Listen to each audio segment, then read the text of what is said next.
안녕하십니까, 최정일입니다. 이번 시간은 경영원론 제3장 기업의 설립과 성장입니다. 1절 기업의 설립이에요. 기업이란 무엇인가? 기업의 정의, 영리를 얻기 위해 재화나 용역을 생산하고 판매하는 조직체 기업입니다. 출자 형태에 따라서 사기업, 공기업, 공사 합동기업으로 구분하고 있어요. 이윤 획득을 목적으로 하는 자본의 조직 단위, 돈을 벌기 위해서 모였다 그 말이겠죠. 국민경제를 구성하는 기본적 단위, 국민경제, 재정, 국가죠. 국가가 있고 기업이 있고 가정이 있겠죠. 생산수단의 소유와 노동의 분리를 기초로 영리 목적을 추구하는 독립적인 생산경제 단위, 기업입니다. 기업의 본질, 의식적인 구성체이며 특정한 목적을 가지고 있는 목적 구성체이다. 여기서 의식적인 구성체가 나오고 목적 구성체죠. 돈을 벌기 위해서 모인 의식적인 구성체예요. 돈을 벌기 위한 목적 구성체가 되겠죠. 여기에 좀 상반되는 거라면 자연적인 구성체, 굳이 원하지 않았는데 모인 거. 기업은 돈을 벌기 위해서 의식적으로 모인 거고, 나는 의식하지 않았으나 모인 거. 가정, 마을, 동네, 사회, 국가 이렇게 되는 거겠죠.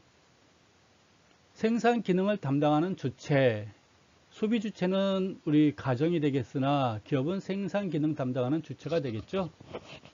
사업 경제 활동의 주체, 돈 벌기 한 거고요. 협동성을 바탕으로 하는 협동 시스템, 기업은 서로 부서 간에 우아래 간에 도와가면서 같이 협력해 나가야 하는 협동 시스템입니다. 기업의 개념에는 생산 주체, 이윤 추구의 조직, 기술 개발의 주체, 개방 시스템. 맞아요. 네, 개방 시스템. 기업은 개방돼 있어요. 여러분들이 어느 기업에 탐방 가고 싶어요. 뭐 신청하면 갈 수 있어요. 나 현대차 공장 한번 구경하고 싶어요. 자동차가 어떻게 만들어지는지, 컨베이어 시스템이 어떻게 작동되는지 한번 보고 싶어요. 볼 수 있어요.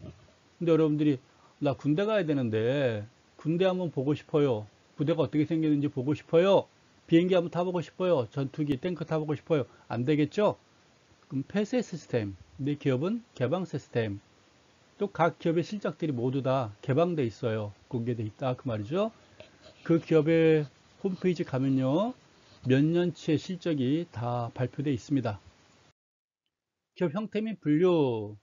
기업은 사기업과 공기업, 공사협동기업으로 구성되어 있습니다. 사기업은 단독기업과 공동기업. 아마 우리가 앞장에서 2장에서 배우지 않았나 싶어요. 공기업은 관청형 공기업과 법인제 기업이 있고요. 공사, 공동기업 크게 세 가지로 이와 같이 구분되어 있습니다. 자세한 내용은 생략. 왜냐하면 우리가 2장에서 배웠어요. 기업 설립의 요인. 오늘날 자본주의 경제에서 대부분 사기업의 형태로 운영되고 있어요. 뭐 앞서 봤죠? 뭐 개인기업도 있고 합작기업, 한명회사, 뭐 유한회사, 뭐 주식회사, 사기업 형태로 운영되고 있습니다. 대부분 영리 목적 달성하기 위한 것이고 기업의 경영 지배권을 획득하기 위한 거고 사회봉사로 만족감을 얻거나 사회적으로 인정받고 싶어서 하는 경우도 있어요. 기업을 왜 만들어요? 사회봉사로 만족감을 얻거나 사회적으로 인정받고 싶어서 하는 경우도 있다 그 말이에요. 자산을 유지하고 가족의 이익을 보호하고 싶어서 기업을 운영하는 경우도 있어요. 단순한 가게 유지의 수단으로 소규모 기업을 운영하는 경우도 있어요. 독립적으로 사업을 운영하는 데 따르는 자기 성취도 있어요. 뭐 내가 돈이 무지 많아요. 돈이 무지 많으니까 뭐 건물 사놓고 임대를 받는다든가, 물론 그것도 사업이겠죠. 아니면 또 은행에 넣어놓고 이자만 먹고 살고 있다. 그건 사업이라고 말하기는 어렵겠으나 돈은 있으니까 여유 있게 살 수는 있겠지만 자기 성취는 없을 수 있다 그 말이겠죠. 그러니까 커피숍을 한다든가 최소한, 아니면 뭐 식품 회사를 하나 조그만 운영한다든가, 뭐 식당을 운영한다든가, 뭐 그런 것도 독립적으로 사업 운영에 따른 자기 성취 있을 수가 있는 거겠죠. 기업의 목적. 기업 목적의 개념 살펴보겠습니다. 기업은 사회 속에서 맡은 바 역할을 담당하는 사회의 한 기관이에요. 기업을 사회와 관련시키는 제도적 목적으로 주로 사회 목적의 달성을 위해서 사회 속에서 기업이 담당해야 할 역할을 의미하고 있는 게 기업 목적입니다. 일반적으로 기업의 목적들은 뭐가 있을까요? 기업이 최종적으로 달성하려고 의도하는 성과나 결과가 있겠죠. 기업이 경영활동을 통해서 실현하려는 최종의 도달 상태를 우리는 기업의 목적이다라고 지칭하고 있어요. 따라서 기업의 그 목적은 기업 활동의 평가 기준이 되고 있어요. 다시 말해서 기업의 목적도 있는가 하면 우리 학생들의 개인 목적도 있겠죠. 학생 목적, 개인 목적. 나 이번 학기 4.5 만점에 4.3 받아서 A장학금 받을 거야. 1학년이라면 4.0 받아서 나 장학금 받을 거야. 라는 어떤 목적이 있어요. 한 학기 시작하는데 목적 없이 시작하진 않겠죠. 그래서 각각 개인별로 목적이 있어요. 나 4.5 만점에 4.0 받을 거야. 라는 목적이 있어요. 그런데 이번 학기 끝나가지고 성적표를 받아보니까 슬프게도 3.8이야. 그러면 목적 달성 못한 거죠. 목적을 해놨는데 4.0이 목적인데 3.8을 받았기 때문에 95% 도달인 100%는 못한 거죠. 그래서 평가 기준이 된다 그 말이에요. 4.0 목표는 했는데 4.0 도달했으면 100% 도달한 거고, 뭐 4.3, 4.2 했으면은 목표 달성, 초과 달성 하는 거죠. 목표 초과 달성. 따라서 기업이 목적이 있다라는 말은 무엇인가 하면 평가의 기준이 된다 그 말이에요. 목적이 없으면 평가도 할 수 없는 거겠죠. 그래서 여러분들 또 대학 졸업한다면 나 무엇이 될 것이야 라는 목적이 있겠죠. 목표 겸 목적이 있겠죠. 기업 목적 설정할 때 고려할 사항들 보도록 하겠습니다. 현재 상황 분석과 미래에 대한 예측을 바탕으로 설정한다 라고 되어 있어요. 현재 상황 분석이라 하면 우리 그 기업에서는 상황 그러면 이런 말이 자주 나오는데, 상황 그러면 이게 무슨 말인고 하면 현재 경기가 호경기냐 불경기냐 아니면 중간 상태냐를 보는 거예요. 호경기냐 불경기냐를 보는 겁니다. 현재 상황이 호경기 불경기, 지금 대한민국 비롯한 전 세계가 코로나19로 인해 가지고 호경기는 아니죠. 좀 불경기 상태, 경기가 잘 안 돌아가는 상태예요. 근데 미래에 대한 예측을 한다. 미래에 대한 예측은 뭘 미래를 예측하죠? 정치, 경제, 사회, 문화 복잡한데 한 달 앞도 모르는데 어떻게 미래를 어떻게 예측을 해요? 근데 우리 기업의 입장에서는 미래를 하면 1년 후에, 2년 후에 호경기가 올 거냐, 불경기가 올 거냐, 그 예측하는 거예요. 간단한 거예요. 현재 상황, 호경기냐, 불경기냐, 미래 상황, 1년 후에, 2년 후에, 10년 후에 호경기냐, 불경기냐, 그거 따지는 겁니다. 즉, 앞으로 호경기가 예상되면 투자를 늘려놔야 되는 거겠죠. 앞으로 불경기가 예상되면 투자를 줄여야 되는 거겠죠. 그죠? 바로 그겁니다. 그래서 호경기가 올 거냐, 불경기가 올 거냐, 요걸 예상을 해가지고 거기에 맞게 상황을 현재 준비해 나가는 과정 필요하다 그 말이겠죠. 거기에 맞게 목적을 설정하는 거겠죠. 이용 가능한 자원과 노력을 가장 효율적으로 활용하도록 설정한다 라고 되어 있습니다. 이용 가능한 자원이란 무엇인가? 기업으로 친다면 여러분이 사장님이에요. 여러분이 사장이면 이용 가능한 자원이 뭐가 있을까요? 여러분이 이용할 수 있는 게 종업원들이겠죠. 일을 열심히 하도록 여러분들이 이용할 수 있는 자원들은 종업원들이에요. 그렇죠? 또 이용할 수 있는 자원들이 뭘까요? 소비자도 될 수 있는 거겠죠. 소비자들을 잘 이용하면 물건 잘 팔 수 있는 것이고, 또 이용 가능한 자원이 또 뭐가 있을까요? 광고 홍보해 주는 사람들도 이용 가능한 자원이 될 수 있는 거겠죠. 광고 홍보. 또 종업원들의 가족들도 이용 가능한 자원이 될 수 있는 거겠죠. 그렇죠? 우리 회사 주변에 있는 그 이웃들, 주변 소비자들, 이웃들, 사람들도 이용 가능한 자원이 될 거예요. 그럼 내가 또 우리 학교의 총장님이에요. 여러분들 학교 총장님입니다. 총장님이 이용 가능한 자원이 교수들이 있겠죠.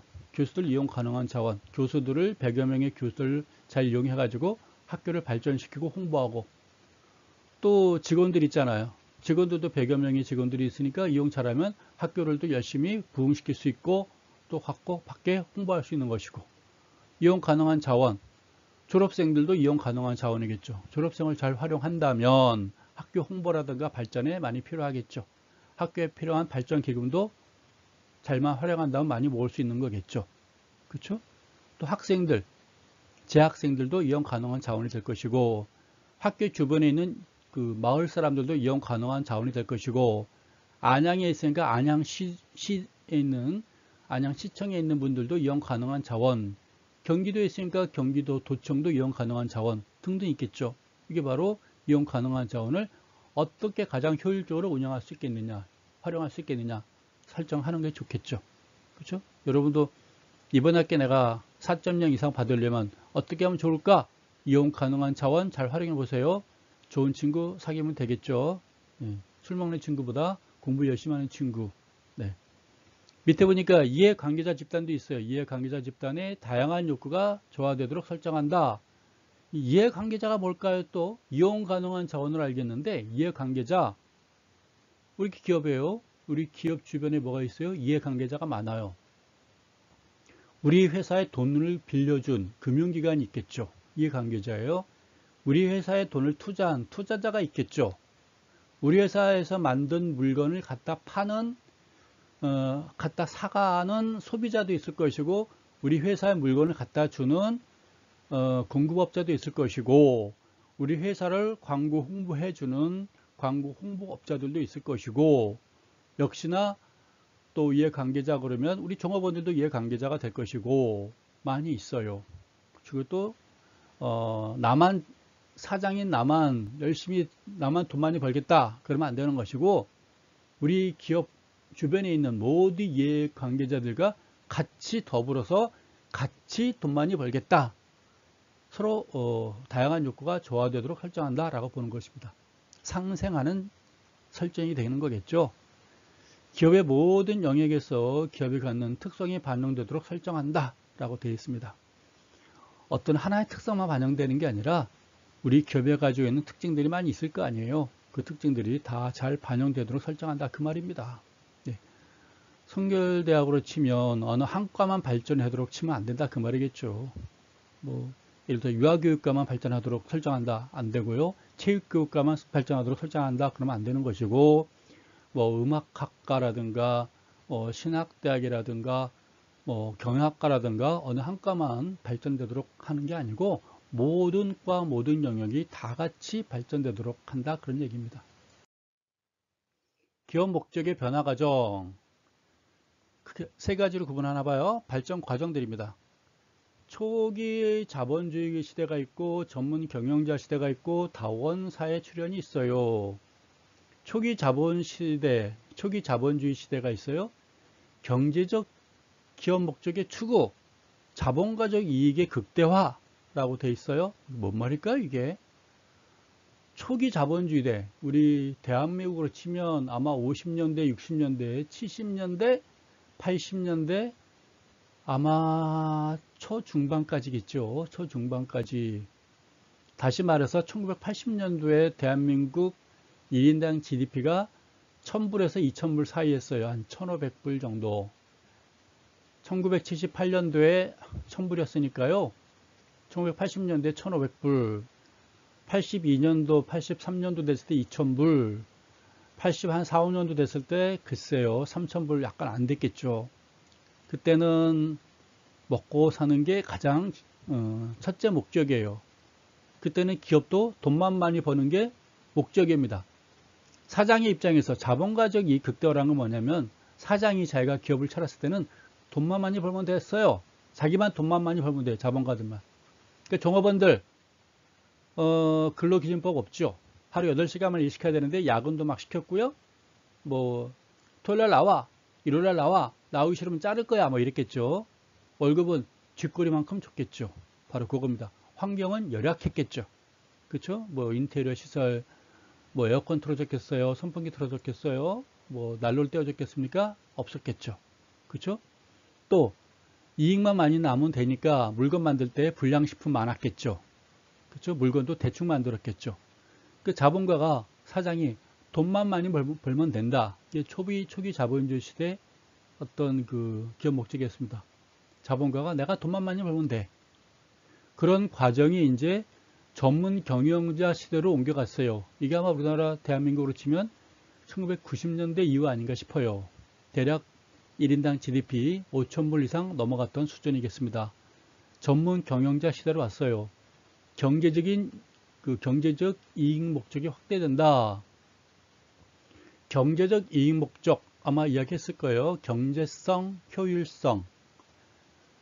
최소의 투자로 최대 효과를 얻는 게 아니라 수익이 같으면 위험이 작은 거, 위험이 같으면 가능하면 수익이 큰 거.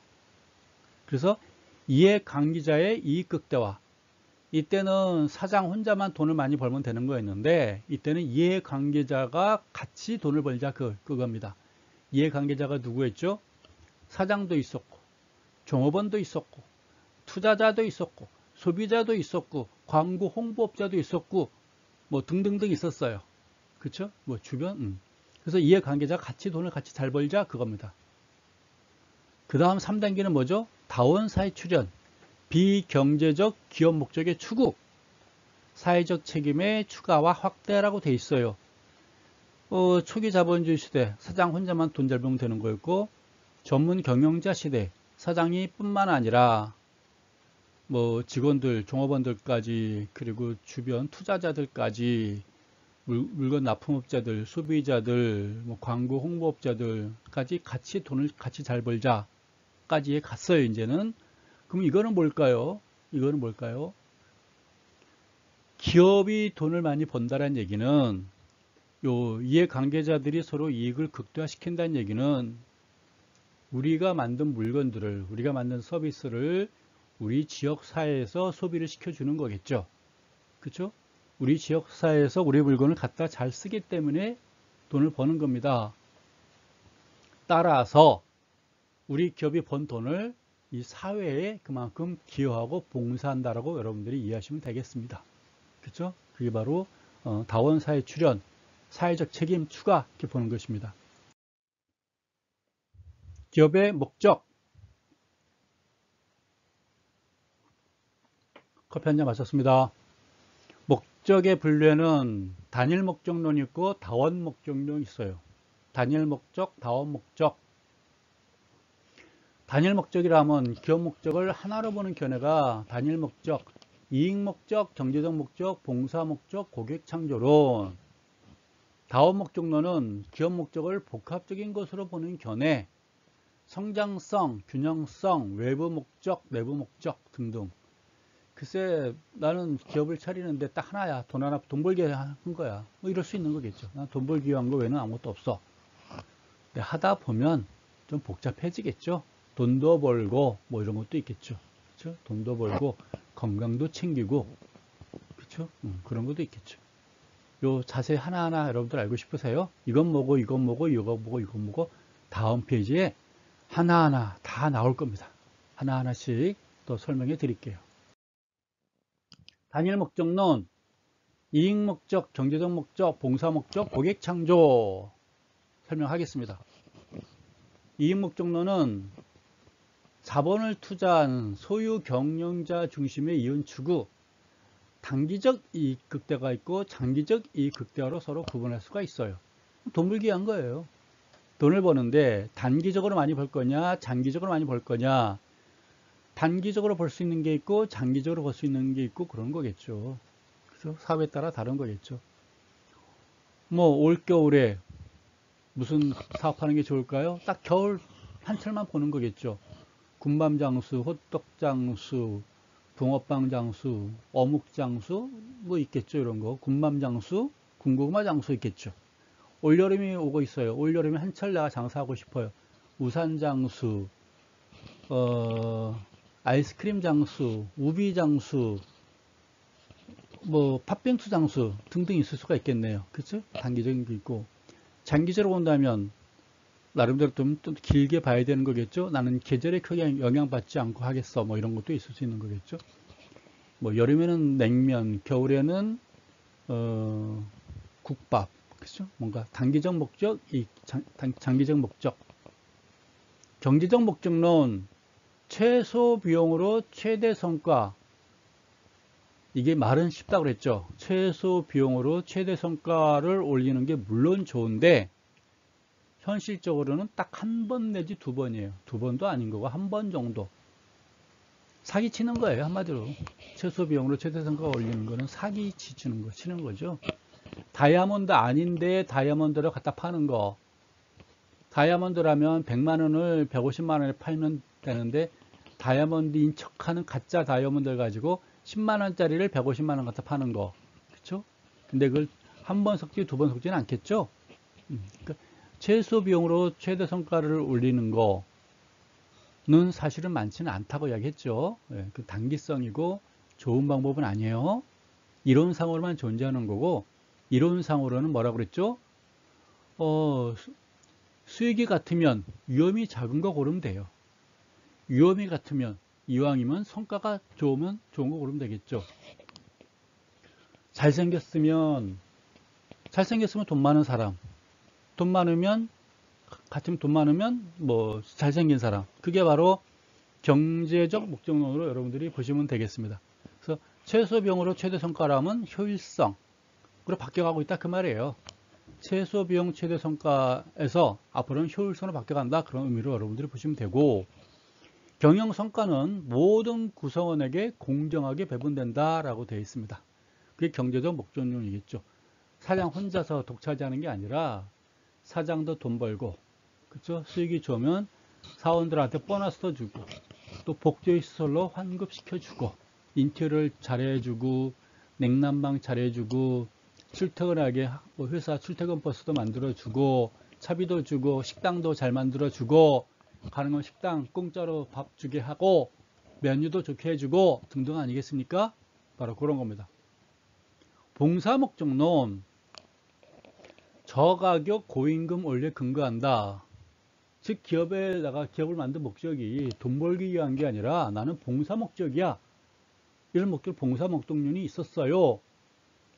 이 봉사 목적론으로 처음 기업을 만들었다고 하는 사람이 여러 사람이 있었겠으나, 포드사, 여러분들 미국 자동차 포드가 있죠?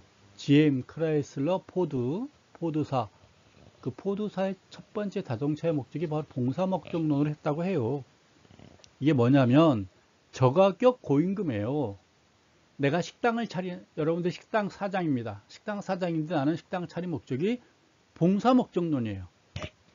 그러면 오는 손님들한테 이왕이면 가격을 저렴하게, 옆집에서는 칼국수 7,000원 받는데 우리 집은 4,000원 받는다 그 말이에요. 거의 원가 플러스 조금 저가격. 고임금은 우리 식당에 있는 종업원들, 옆집 종업원은 시간당 9,000원인데 우리 종업원들은 시간당 10,000원, 11,000원 준다 그 말이겠죠. 따라서 저가격, 고임금. 저가격은 판매 가격이고 고임금은 종업원들 임금을 말하는 거예요. 이게 바로 봉사 목적론입니다. 고객 창조론. 기업은 부의 생산 자원이 위탁되는 사회적인 기관이고요.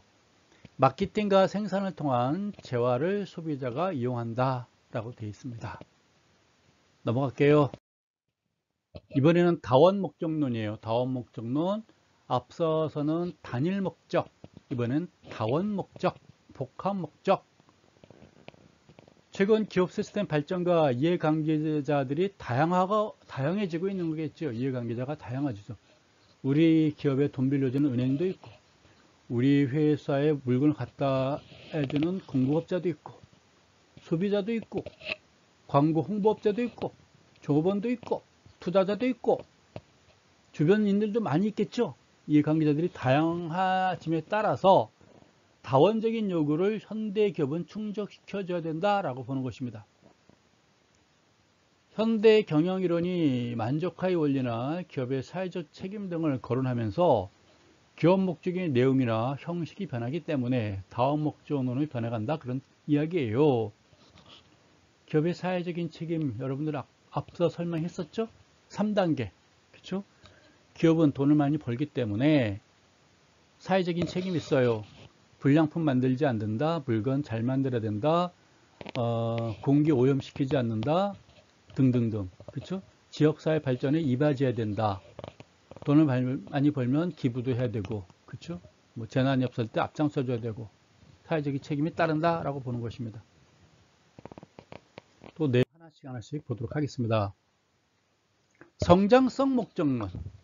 성장성 목적에는 규모의 경제가 있고 범위의 경제가 있고 성장의 이익실현이 있고 수익성 목적과 탄력성 목적이 있어요.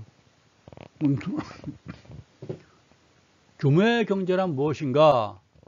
규모의 경제, 예를 들어서 대기업이 있고 소기업이 있어요. 대기업과 소기업이 있어요. 우리가 자동차 회사로 예를 들어 볼게요. 현대 기아차는 같은 회사죠. 같은 정시일가 현대 기아차가 있고, 우리나라 자동차 회사 중에 삼성 자동차가 있죠. 규모 면에서 현대 기아차는 대형이라고 볼 수 있는 거고, 삼성 자동차는 규모가 아무래도 좀 작죠. 그리고 현대 기아차는 먼저 생겼고 삼성차는 좀 늦게 생겼어요. 규모가 달라요. 그래서 현대 기아차는 뭐 한 달에 10,000대를 생산한다고 치면 삼성 자동차는 한 달에 1,000대를 생산한다고 예를 들어 봅시다. 현대 기아는 한 달에 10,000대를 생산하고 삼성은 1,000대를 생산하고, 그럼 10,000대를 생산하게 되면 부품을 가져올 때 대량으로 구매하겠죠. 대량으로 구매하기 때문에 부품 가격이 저렴해져요. 상대적으로 삼성자동차는 부품 가격이 올라가겠죠. 사장도 10,000대를 만드는 기업의 사장, 뭐 부장, 그대로 또 이거 똑같은 규모가 삼성차도 똑같이 있어요. 그렇죠? 현대 기아는 물건을 10배를 더 만드는데 종업원들은 2~3배만 더 있으면 돼요. 근데 삼성은 10분의 1을 만드는데 종업원들은 크게 차이가 안 나는 거죠. 그러면 현대 기아차는 삼성 자동차에 비해서 그만큼 규모의 경제가 이루어지는 거예요. 여러분도 온라인상에서 공동 구매하죠. 공동 구매를 공구라고 그러나요? 공구? 개인이 여러분들이 가서 사는 것보다 공동 구매를 하게 되면 그만큼 저렴하게 살 수가 있어요. 여러 명이 가서 가게 되면 협상력도 올라가요. 많이 저렴하게 가격을 다운시킬 수가 있어요. 바로 그게 규모의 경제인 겁니다. 그만큼 규모가 커지면 그만큼 단가가 낮아져요. 그래서 가격 경쟁에서 그만큼 유리한 것이겠죠. 그 다음에 이제 범위의 경제가 있어요. 이 말이 무엇이냐? 또 예를 들어 볼게요. 범위의 경제. 여러분들 김치냉장고 하면 딤채, 그죠? 딤채. 김치냉장고 하면 딤채. 그렇죠? 그러면 딤채라는 김치냉장고는 누가 만들었을까요? 지금부터 약 20여 년 전에 만들었는데 1995년도에 딤채를 만들었는데 그 만든 회사는 만도기계가 만들었어요. 만도기계. 여러분들 만도기계 잘 모르시죠? 이 자동차에, 대한민국에 있는 모든 자동차의 에어컨을 만드는 회사가 바로 만도기계였었어요. 자동차 에어컨 만드는 회사. 그 만도기계에서 1995년도에 25년 전에 딤채라는 김치 냉장고를 처음 만들었어요. 그런데 뒤늦게 삼성에서 김치 냉장고를 만들었어요. 뒤늦게. 근데 여러분 집에 지금 보게 되면 한때는 딤채가, 만두에서 만든 딤채가 여러분 가정에 있었으나 지금은 딤채 구경하기 힘들어요. 여러분 집에는 다 삼성 김치 냉장고를 쓰고 있어요. 바뀌었어요. 왜 바뀌었을까요? 이 범위의 경제에서 밀린 거예요. 그럼 범위의 경제란 무엇이냐? 여러분들이 김치 냉장고를 사려면 어디로 갈까요? 그냥 집에 가까운, 동네에서 가까운 삼성 대리점 가면 돼요.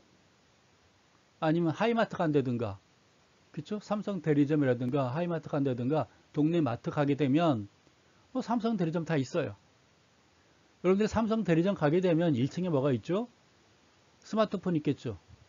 핸드폰 쫙 있죠? TV가 있잖아요. 에어컨 있잖아요. 냉장고, 김치냉장고, 컴퓨터, 노트북, 뭐 커피포트, 드라이어, 전기 면도기 쫙 있잖아요.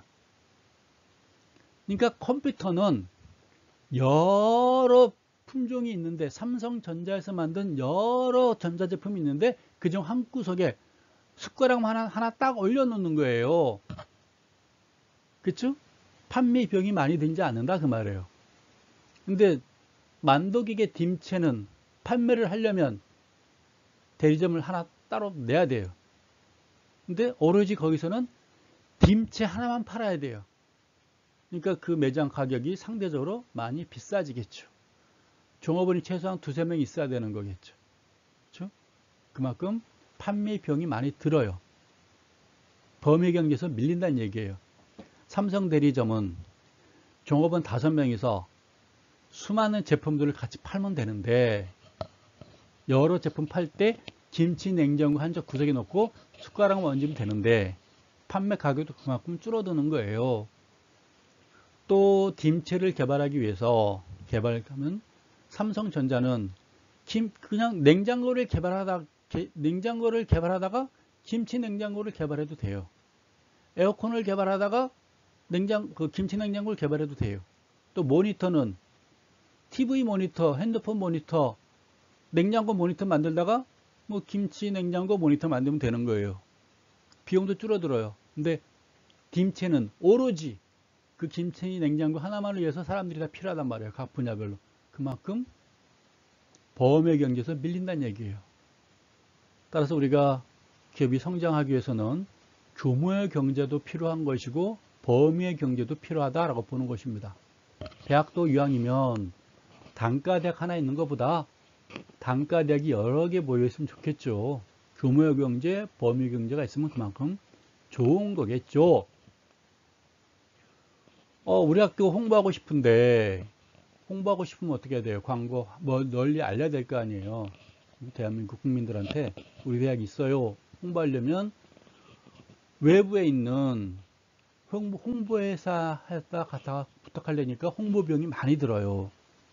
근데 우리 학교에 홍보학과가 있다 그러면, 광고 홍보학과가 있으면 광고 홍보학과 교수 팀들이 광고 홍보해주면 되는 거겠죠? 그만큼 규모가 커지고 범위가 커지면 그만큼 경쟁력이 높아진다고 보는 것입니다. 성장의 이익 실현, 수익성 목적과 탄력성 목적. 여러분들이 탄력성이란 말이 뭘까요? 탄력적이다, 탄력성 있다. 담배 가격하고 지하철 요금하고 많이 비교하죠. 고등학교 때 보면 담배 요금, 지하철 요금. 여러분들이 담배 가격 1,000원에서 1,500원 올렸고요. 금연하기 위해서 3,000원, 5,000원 높였어요.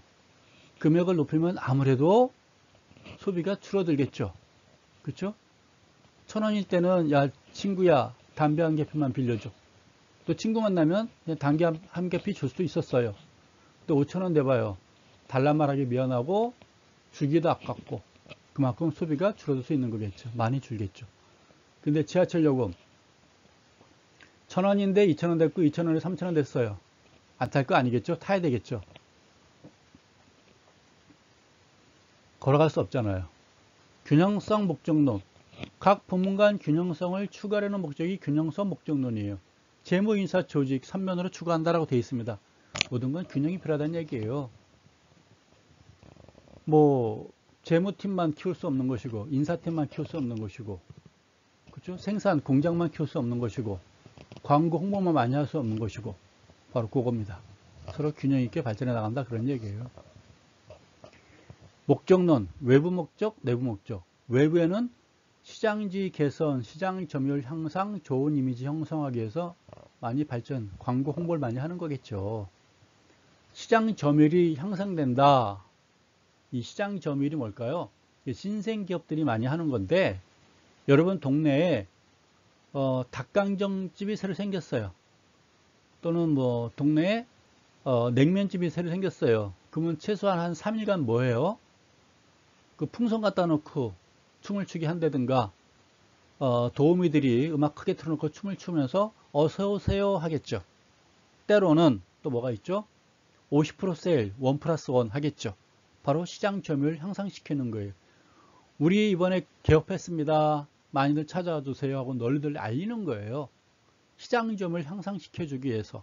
그렇죠? 또 시장 지위 개선이겠죠. 우리 좋은 기업이에요. 좋은 뭐 식당입니다. 알리기 위해서 하는 거겠죠.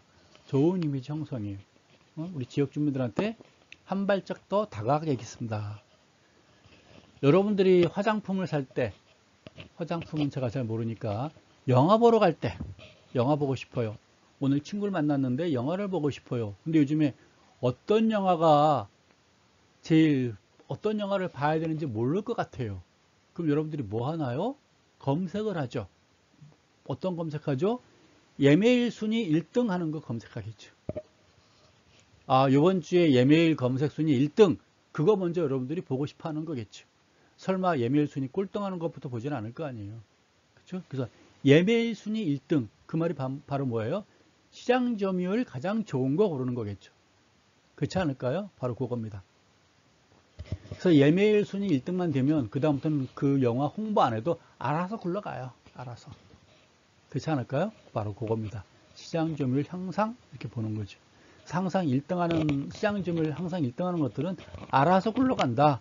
여러분도 화장품도 그렇고 옷도 그렇고 뭐 등등등 뭐 약이라든가 건강식품이라든가 등등 다 시장 점유율 1등을 골라간다 그 말이에요. 내부 목적론, 생산성 향상을 위해서 종업원들한테 뭔가 근무 환경을 개선시켜 주는 거겠죠. 생산성 향상을 위해서. 작년에는 종업원들이 하루에 평균 10,000개를 생산했는데 올해는 11,000개 만들고 싶어. 똑같은 시간에. 그렇다고 닥달하면 안 되는 거잖아요. 뭔가 당근을 줘야죠. 근무 환경을 좋게 하기 위해서 인테리어를 새로 한다든가 냉난방을 잘 해준다라든가 쉬는 시간에 뭐 커피 한 잔을 마실 수 있게 품질 좋은 커피 메이커를 갖다 놓는다든가 자판기 갖다 놓는다든가 점심시간에 맛있는 식단을 차려준다든가 또는 목표 초과 달성 넘었을 때는 성과급을 준다든가 뭔가 이런 게 필요한 거겠죠. 그래서 생산성 향상을 위한 어떤 계획을 또 짜는 것이고 재무의 안정성이라든가 유동성도 상당히 신경을 써야 되는 거겠죠. 그 회사의 안정이죠. 이거는 안정성과 유동성. 안정성과 유동성 설명하려면 시간이 많이 걸려서요. 여러분들이 이건 오프라인 시간에 만나면 뒤에 재무관리가 있거든요. 그 부분에서 여러분께 또 자세하게 설명드리겠습니다. 기업의 기능과 역할. 기업은 어떤 일 하나요? 이런 일들을 한다 그 말이에요. 많이 있겠으나 5개만 줄여놨습니다.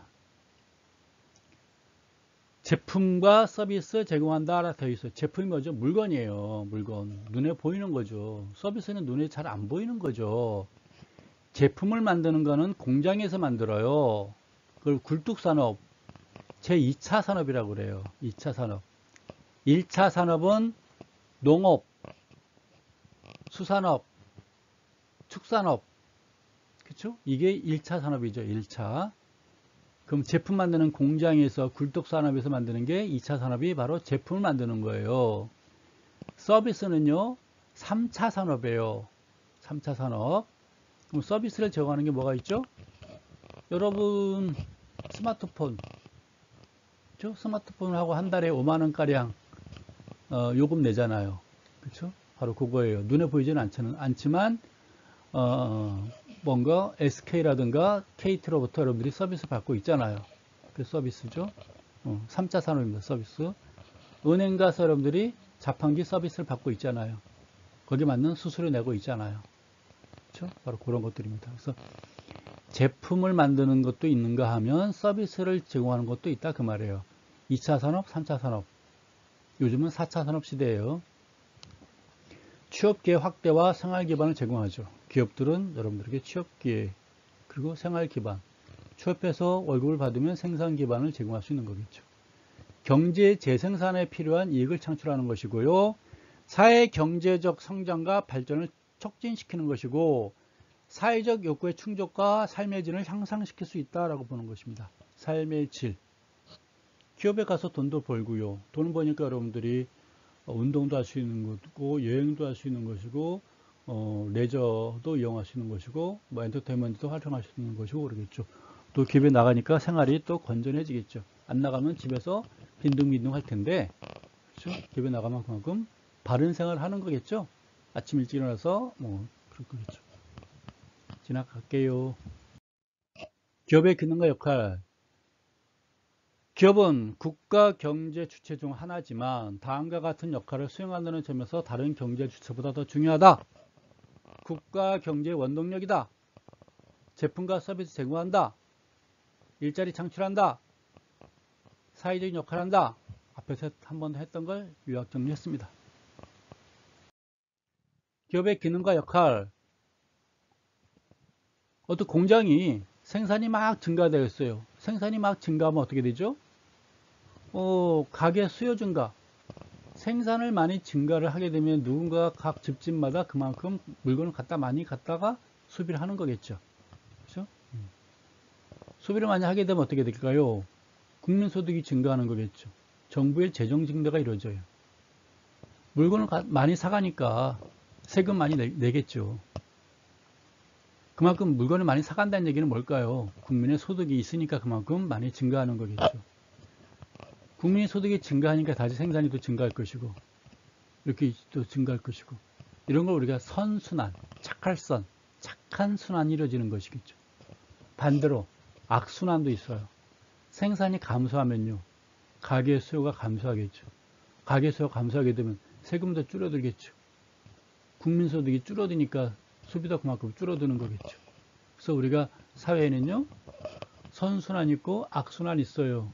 친구 사이도 마찬가지겠죠. 처음에 만날 때는 선순환인데 헤어질 때쯤 되면 악순환인가요? 잘 모르겠네요. 기업 설립의 검토. 기업의 규모가 있고요. 기업의 입지. 기업의 규모는 나 혼자 할까, 친구랑 할까, 나랑 친구랑 동업하고 종업원 몇 명 둘까, 우리 가족끼리 할까, 아니면 뽑아서 할까, 10명 할까, 20명 할까, 100명 할까, 뭐 소기업, 대기업, 어느 규모를 할 것인가. 그 다음에 기업의 입지. 어디다 할까? 서울에 있다 할까? 경기도에 있다 할까? 바닷가로 할까? 산으로 갈까? 뭐 등등등 많이가 있어요. 저기 공기 좋은 산에 있다 하면 좋잖아요. 공기 좋은 저기 가평에다가 안에는 냇물이 흐르고 뒤에는 산세가 지적이고 그런 데다 기업 하나 차리면 얼마나 좋겠어요.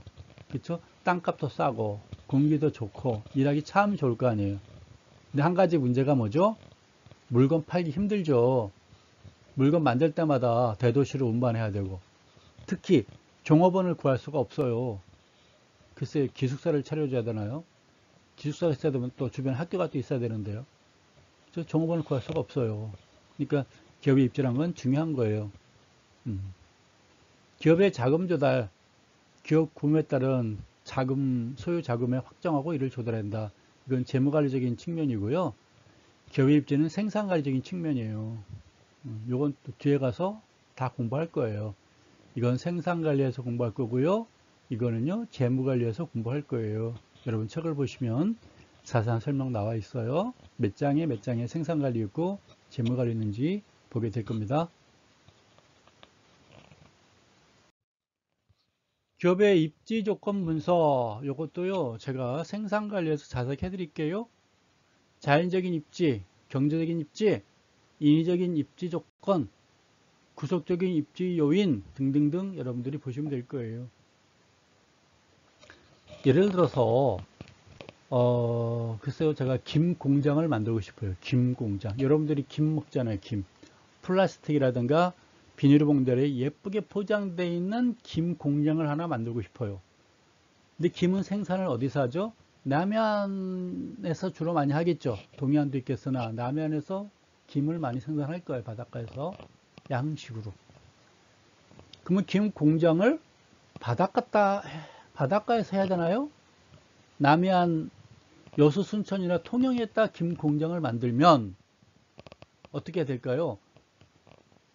뭐 바다에서 생산해가지고 바로 거기서 생산하는 것까지는 뭐 할 수 있겠죠. 그런데 대한민국은 소비시장이 서울과 경기도 수도권에 많이 있잖아요. 절반 이상이. 그럼 물건 만들 때마다 옮겨와야 되잖아요. 물건 만들 물건 서울로 계속 가져오다가 뭐라고요? 운임비, 물류비용이 엄청나게 들 거예요. 그래서 일반적으로 김 공장들은 대도시 주변에 많이 있어요. 경기도 이천, 뭐 여주, 용인 이런 데 많이 있어요. 그래서 바닷가에서 생산된 김을 한꺼번에 쫙 모아서 용인이나 이천에 있는 김 공장으로 딱 가져오게 되면 거기서 생산 포장해 가지고 수도권에 납품하는 경우가 주로 있습니다. 그래서 이게 입지 조건 상당히 중요한 거예요. 그리고 수도권에 있으면 종업원들 구하기도 쉽고요. 종업원들 출퇴근도 그만큼 쉽고요. 바로 그렇습니다. 소비시장 가깝게 있는 거죠. 기업 환경의 환경 변화, 과거에 현재 어떻게 변해가느냐 비교해 본 겁니다. 과거에는 범위가 제한적이었겠죠. 좁았겠죠. 점점 커지겠죠. 글로벌화, 세계화 되고 있잖아요.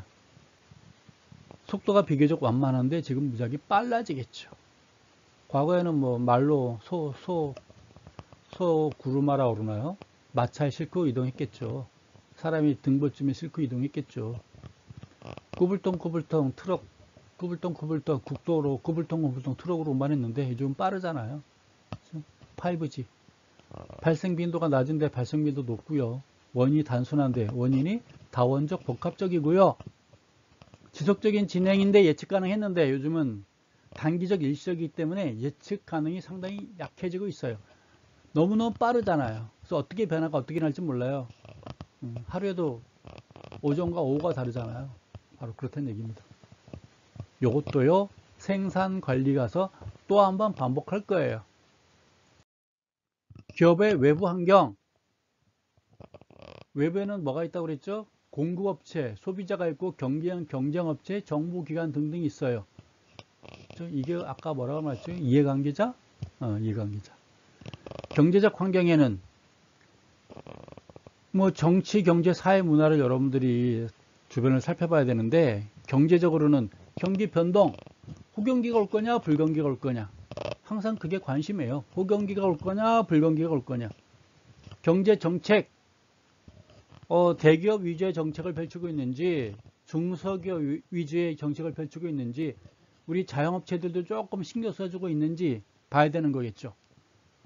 공급업체, 나한테 물건을, 재료를 갖다 줄 공급업체가 많이 있으면 내가 유리할 거고, 공급업체가 하나밖에 없으면 내가 불리할 거고, 그렇죠? 공급업체 또 좋은 거겠죠. 여러 공급업체 와가지고 물건 사주세요. 그럼 내가 좋은 거지만 공급업체가 한 군데밖에 없으면 소비자들이 슬프잖아요. 우리나라는 철강 산업이 물건 만드는 곳, 철강을 생산하는 곳이 포항제철, 포스코밖에 거의 없어요. 따라서 생산자가 하나고 소비자는 무지하게 많아요. 각 건설회사 철근 필요하겠죠. 각 자동차 회사 철판이 필요하겠죠. 뭐 가전제품 만들 때도 철판이 필요하겠죠. 생산자는 포스코 하나인데 소비자는 많아요. 그렇죠? 바로 그런 경우입니다. 판매업자가 큰 소리 치는 거겠죠. 물건 사면서 가서 철근 주세요, 철판 주세요 사정하는 거겠죠. 바로 그런 관계죠. 또 경쟁업자가 많으면 그만큼 단가가 낮아지겠죠. 이익이 줄어들겠죠. 경쟁업자가 없이 내가 혼자 단독이에요. 단독업체예요.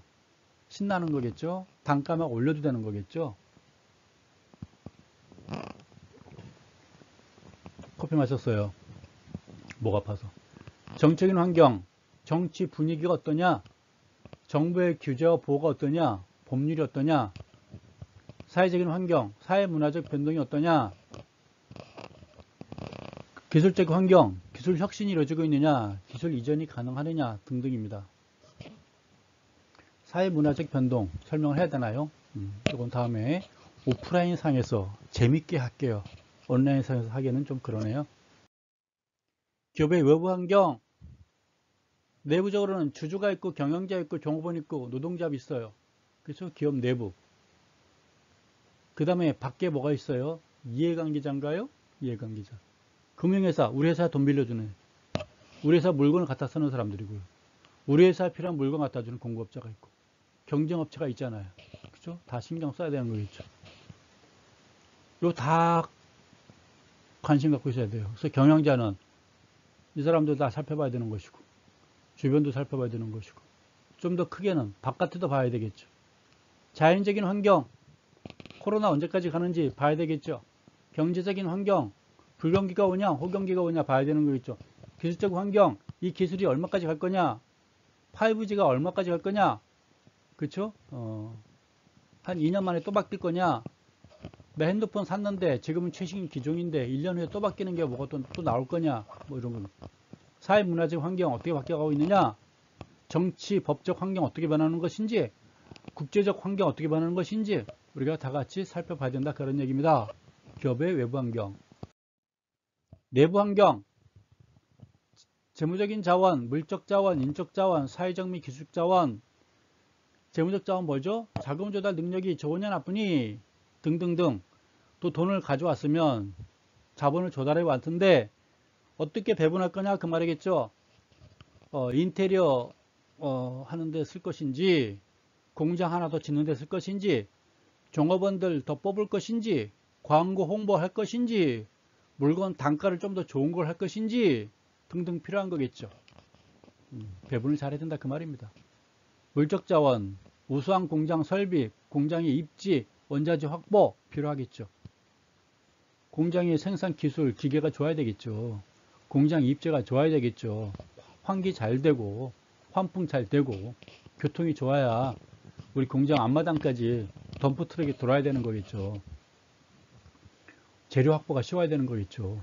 인적 자원, 전문가가 많으냐, 또 관련 능력자가 많으냐, 그런 거겠죠. 중요합니다. 시스템의 기술적 자원, 시스템, 기술적 능력 등등 봐야 되는 거겠죠. 우리 회사 기술력이 얼마나 되는지 봐야 되는 거겠죠. 개발 능력 되는지 안 되는지 봐야 되는 거겠죠. 기업의 생산 주기, 성장, 성숙, 쇠퇴, 끝. PC방, 성장, 성숙, 쇠퇴 갔다가 끝나는 줄 알았는데 코인방이 새로 생겨서 다시 올라가고 있어요. 대단해요. PC방. 노래방. 성장, 성숙, 쇠퇴 끝나는 줄 알았더니 코인방에서 다 올라가 있고, PC방도 마찬가지예요. 성장, 성숙, 쇠퇴에서 끝나는 줄 알았었어요. 실제로 한 2010년도에서 15년도쯤에는 끝났었어요. 학교 앞에 PC방 많이 사라졌었어요. 왜? 여러분 핸드폰, 스마트폰 생기면서부터 PC방 안 가고 스마트폰으로 해결했거든요. 그래서 끝나는 줄 알았어요. 근데 다시 또 PC방이 또 부활해요. 왜? 스마트폰으로 해결하지 못하는 게임들이 너무너무 많거든요. 그래서 PC방 가는 것 같아요. 다시. 또 오래 못 갈지 몰라요. 어쨌거나 이런 과정을 거친다라고 보시면 됩니다. 기업의 성장 발전. 시간은 많이 됐는데 2절이 또 있군요.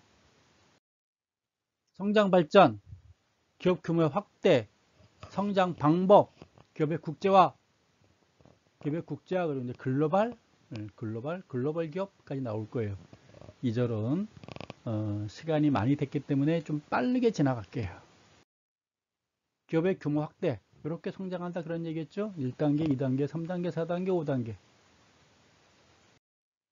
기업의 성장이란 게 뭘까요?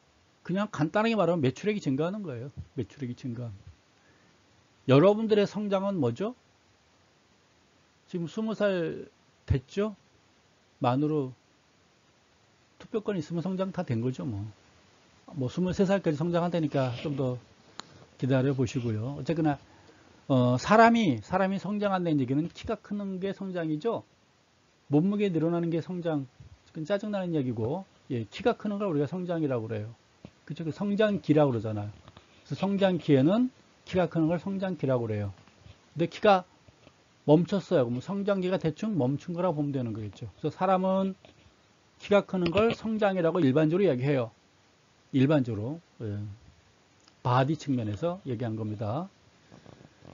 기업의 성장이라 하면 원래 시장 지위를 유지해 나갈 수 있는 기업, 유지 성장이니까. 기업의 규모 성장은 시장에서 경쟁하는 데 유리한 위치를 차지할 수 있게 하는 게 바로 규모 성장이래요. 근데 실제적으로 여러 재무제표 중에서는 우리가 성장 그러면 매출액을 보는 거예요. 매출액이 증가한다, 판매량이 늘어난다를 우리가 성장이라고 이야기한다, 그 말입니다. 기업의 규모, 생산기술, 시장의 수요, 원료 공급, 자본의 조달 능력 등등 해가지고 기업의 적정 규모가 있다라고 보는 것이겠죠. 여러분도 지갑 가지고 있죠? 지갑에서 여러분들이 가질 수 있는, 지갑에 들어갈 수 있는 적정 규모의 용돈이 얼마일까요? 판단해 보세요. 난 내 지갑에 얼마가 들어갈 때 내가 제일 마음이 편한지. 글쎄요, 뭐 1,000원, 2,000원 있으면 불안하죠. 한 5만원 있으면, 5만원, 10만원 있으면 든든하겠죠. 다 덤벼, 그럴 거 아닙니까? 5만원, 10만원 있으면 다 덤벼! 근데 만약에 여러분 지갑 속에 1,000만원짜리 수표가 들어있다고 칩시다. 불안해서 택시도 못하겠죠? 저 택시기사가 내 지갑에 돈 있는 거 알래나? 친구가 갑자기 안 해치면, 아니 제가 돈 냄새 맡았나? 불안할지 몰라요. 그죠? 집에 갈 때 버스 탈지 택시 탈지 지하철 탈지 고민할 거예요. 1,000만원 있으면. 여러분 지갑의 적정 규모 조금씩 사람마다 다르겠죠? 기업 규모의 확대, 기업 규모의 확대는 장점과 단점이 있어요. 장점 이런 게 있고요. 읽어야 되겠죠?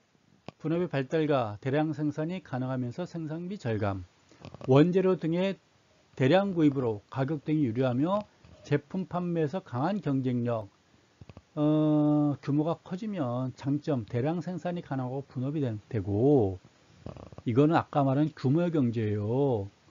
그 재료를 많이 사면 그만큼 단가가 낮아지기 때문에 경쟁에서 유리하다는 거겠죠. 규모가 크면 높은 신용으로 자본 조달이 쉽겠죠. 은행에서 돈 빌려주는데 대기업에 소개되면 믿고 빌려줄 수 있는데, 아니 저 회사는 어떤 회사가 있는 회사야 없는 회사야, 규모가 도대체 어떻게 된 거야, 돈 빌려주는 게 불안하겠죠. 또 대기업은 일반적으로 회사도 안정돼 있고 급여도 가능하면 많이 주겠죠. 안정성이 높겠죠. 종업원 뽑는 데도 그만큼 유리한 거겠죠. 규모가 확대되면 단점이 뭘까요? 이게 분업화가 되면 그만큼 단조롭다는 얘기예요. 분업화가 되면 자동차 회사 들어가서 내가 문짝만 끼는 담당을 맡았어요. 분업화예요. 내가 앞문짝만 계속 끼고 있어요. 뒷문짝 끼고 있어요. 20살 때 들어갔는데 앞문짝 끼고 뒷문짝 부착시켰어요. 10년 전에 한 30대도 앞문짝 뒷문짝 끼고 있어요. 20년 전에 한 40대도 앞문짝 뒷문짝 끼고 있고, 30년 전에 한 50살 먹고도 앞문짝 뒷문짝 끼고 있어요. 그 뭐예요? 단조롭잖아요. 내가 누군가, 나는 무엇인가 고민하겠죠? 바로 그겁니다. 관리계층의 증대로 관리비용 증대한다. 뭐 사람 많으면 그만큼 관리비용이 늘어나겠죠? 고정자본 증가로 환경 변화에 빠른 대처가 불리하다. 규모가 커지면 그만큼 변화가 어렵다는 얘기예요. 오토바이는요, 앞으로 가다가 방향 설정 가능하잖아요. 금방 막 턴이 가능한데, 덤프트럭은 턴하려면 넓은 운동장이 필요하겠죠. 골목길에서는 턴이 안 되잖아요. 경영의 다각화, 새로운 업종에 진출해가지고 기존의 업종과 함께 운영하여 경영활동을 확대한다. 수직적 다각화가 있고 수평적 다각화가 있고 복합적 다각화가 있어요. 수평적 다각화, 수평적 다각화, 복합적 다각화, 이게 뭔 말인가? 어이구, 이게 뭐야?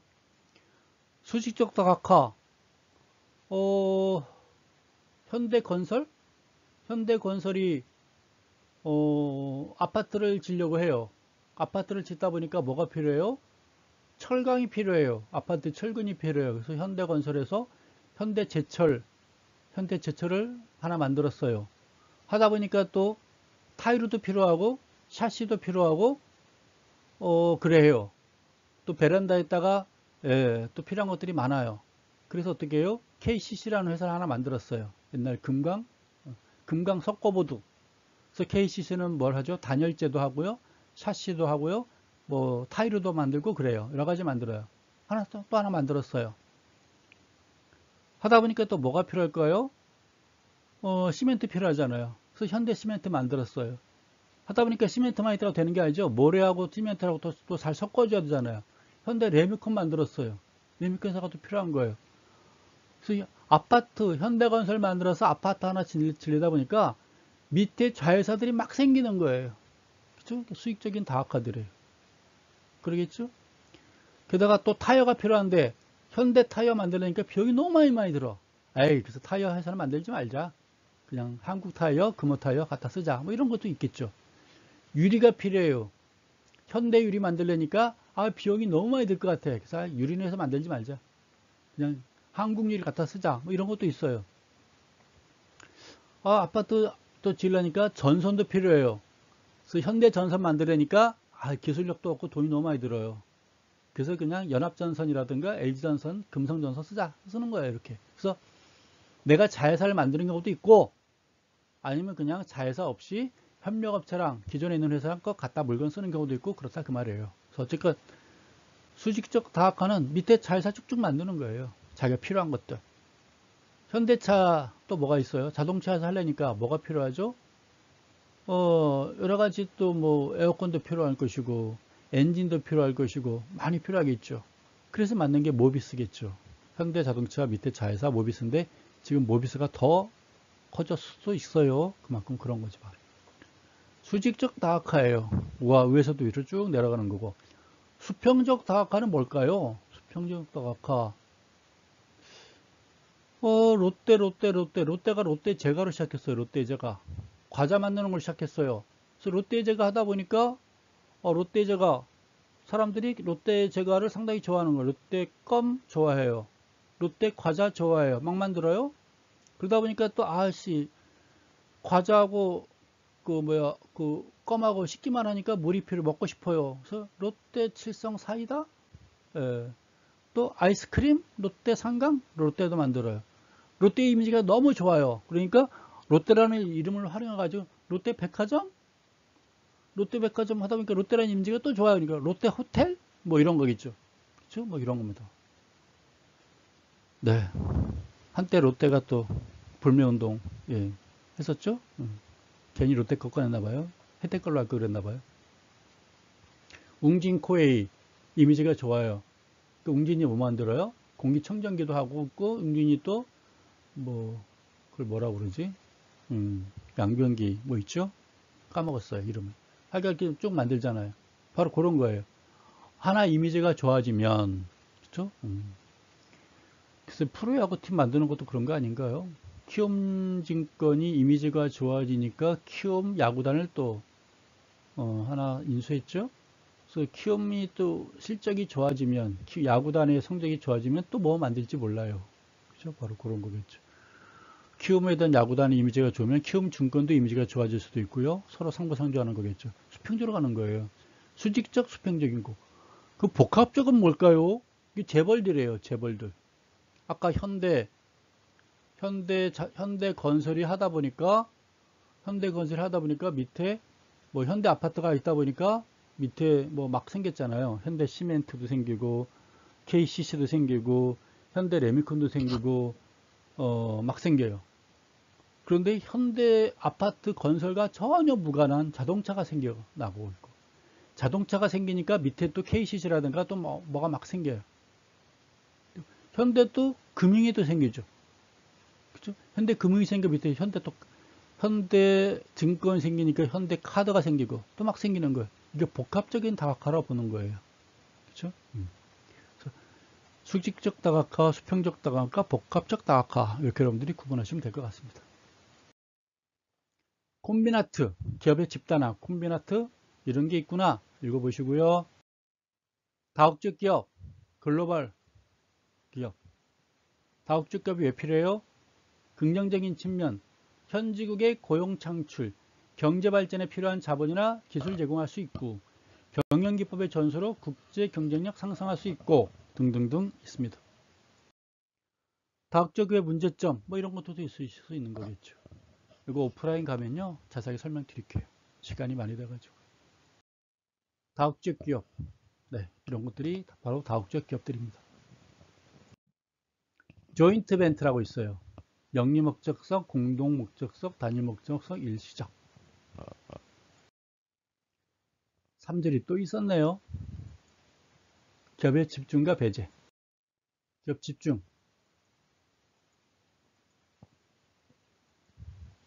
네, 얘가 이래서 끄는군요. 기업 집중의 형태, 카르텔, 판매 카르텔. 판매 카르텔은 가격 카르텔, 조건 카르텔. 단합하는 건가 봐요. 수량 카르텔, 지역 카르텔, 공판 카르텔. 뭐 이런 것들이 있고요. 구매 카르텔, 판매 카르텔. 트러스트. 기업 활동. 시장에서 경쟁을 배제하고 독점하기 위하여 개별 기업들이 경제적, 독립적 독립성을 여전히 상실하고 완전히 상실하고 자본적으로 결합하는 기업 활동 형태. 콘체른, 요건 여러분들 제가 오프라인에서 또 설명드릴게요. 그 카르텔, 트러스트, 콘체른을 한 표에 특징들을 비교해 놓은 거니까요. 한번 쭉 살펴보시고 이런 게 있구나 라고만 인식하시면 되겠습니다. 나 저런 용어 들어봤어. 카르텔, 뭐 트러스트 들어봤어. 말하면 돼요. 이게 지주회사겠죠. 뭐. 종속된 회사. 지주회사. 자회사들이겠죠.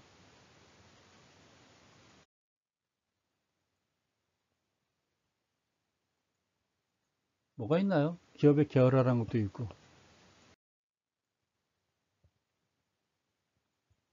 콩글로메리트. 네. 감사합니다. 이상으로 제3장 마치도록 하겠습니다. 여러분 수고하셨습니다. 계약하면 뵐게요.